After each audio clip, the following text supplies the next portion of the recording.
Hello everyone. Today I'm going to be showing you a vegan burger that even meat lovers will love. As you know, I've been trying to make more vegan type of recipes since I pretty much am trying to lose weight and trying to get my health back together, and I've been experimenting around trying to find something that is tasty, easy to make, and won't miss, meat too much, or even sugar and other things, that are not very healthy for you. And so I found that this recipe is just what hits the spot. What I have here is shallots. Chopping shallots is kind of a interesting experience. I cried and laughed. This stuff burns your eyes, but it's very worth it. I got over here some, I don't know if I'm saying this word right, shiitake and portobello mushrooms. And in here I have some crushed walnuts. Pretty easy to do. If you can't find crushed walnuts, you could just, put them on a board and then use your rolling pin to crush them out. Pretty easy. And then over here I have, let me see if I can find the name, because it's something very new to me and I also cannot pronounce the name. It's sriracha or racha. Very unique, interesting thing. And, oh, it's right here, this stuff.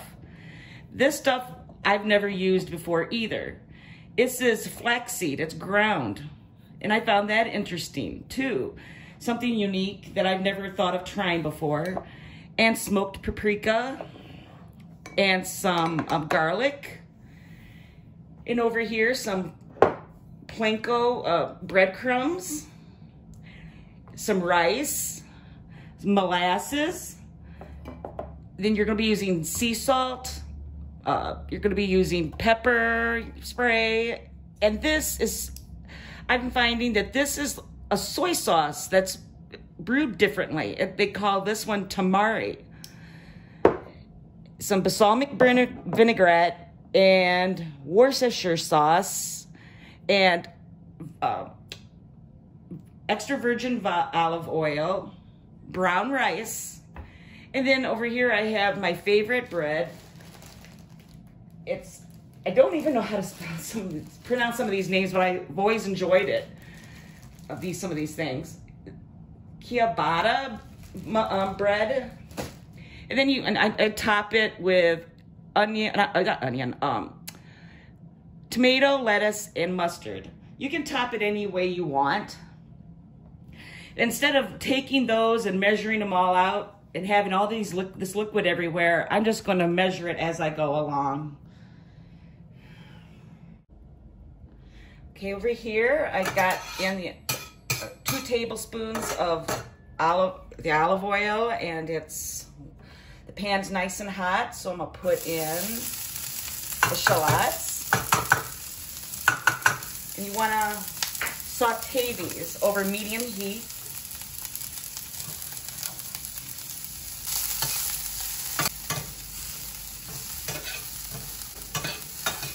Get them nice golden brown.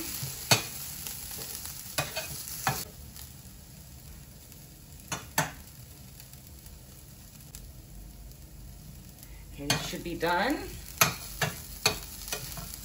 Now put in the mushrooms.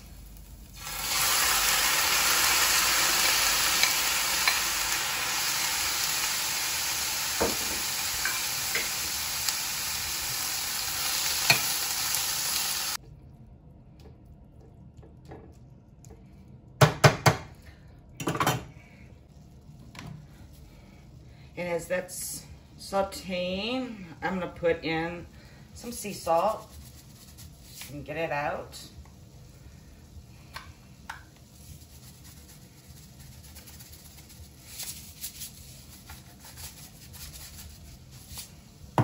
And some pepper.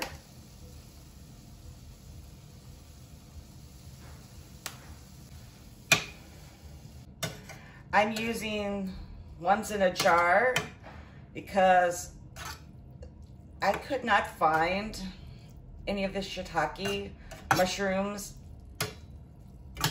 fresh. And I figured, well, since I'm using the one type of mushrooms from a jar, I might as well use the portobello the same way. It's now nice and warmed up. And I'm gonna put in the molasses. Need a half a cup.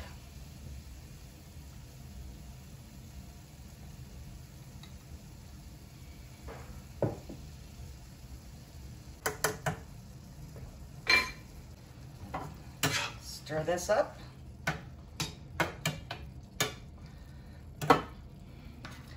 Now, 2 tablespoons of tamari.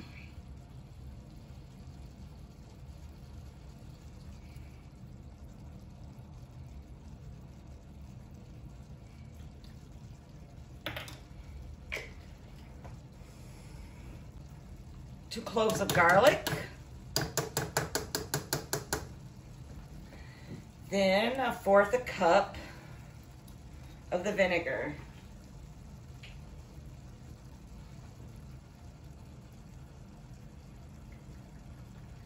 It's the vinegar type, not the vinaigrette. Excuse me on that.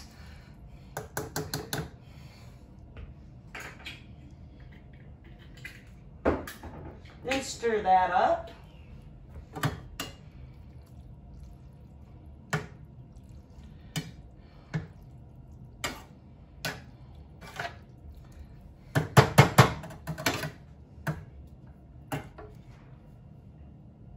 Then put in the paprika and the sriracha, whatever that is, pronounce that word. Sriracha, whatever.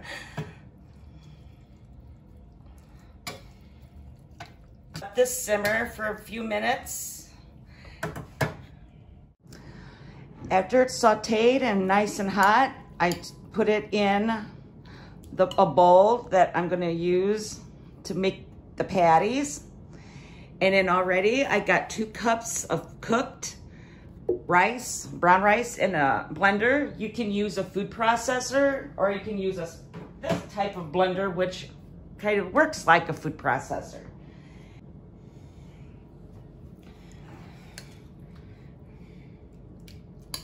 Then, after it's cooled down a bit,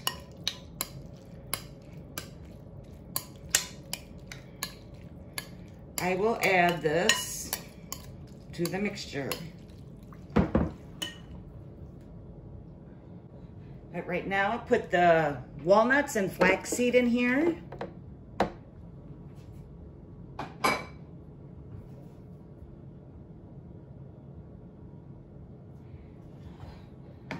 Half a cup of the Panko.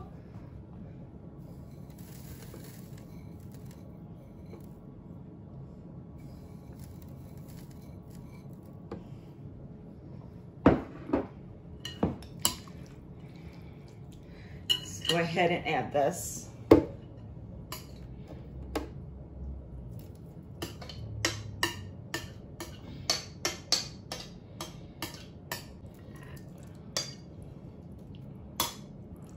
You want it ground up so you can make patties out of it. So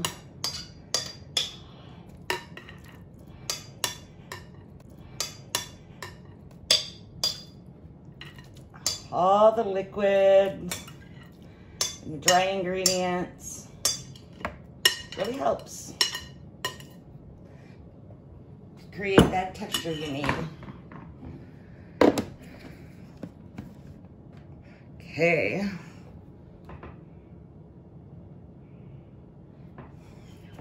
This on the side. Now I'm gonna pulse this.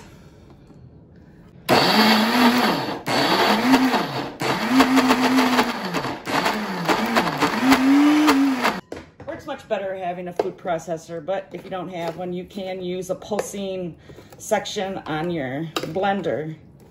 Just need to stir it up a bit to move it around every once in a while.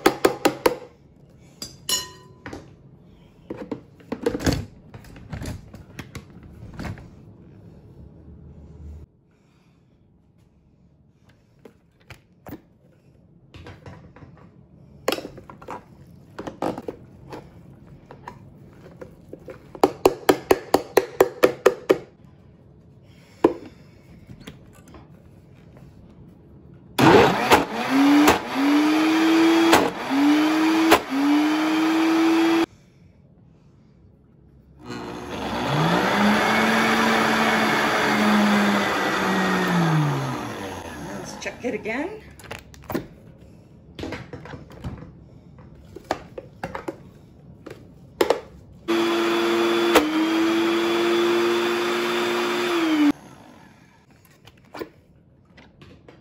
And it's done. Now it's all blended up and I put it back in the bowl, all ready to be mashed. Now you want to put in the rest of the Panko.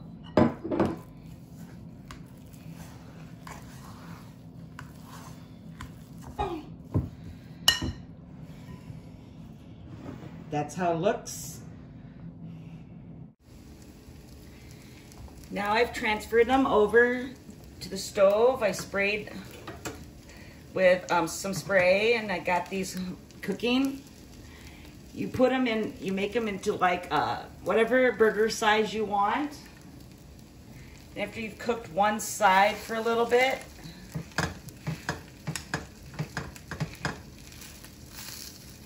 so where's your Worcestershire sauce?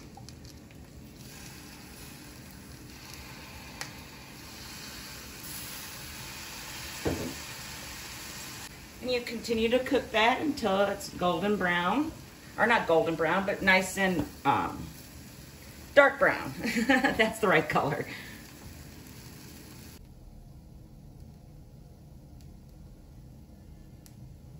Just about finished here.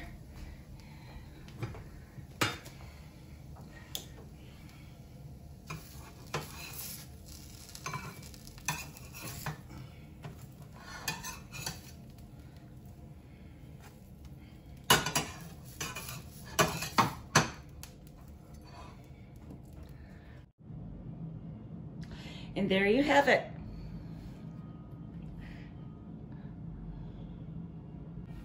Take a taste.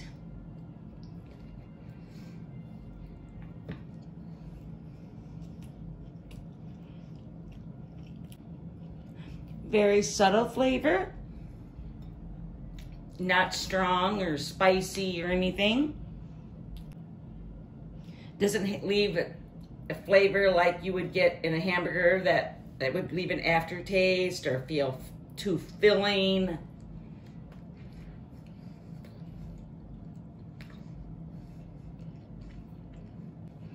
Like a mild hamburger. Not too bad.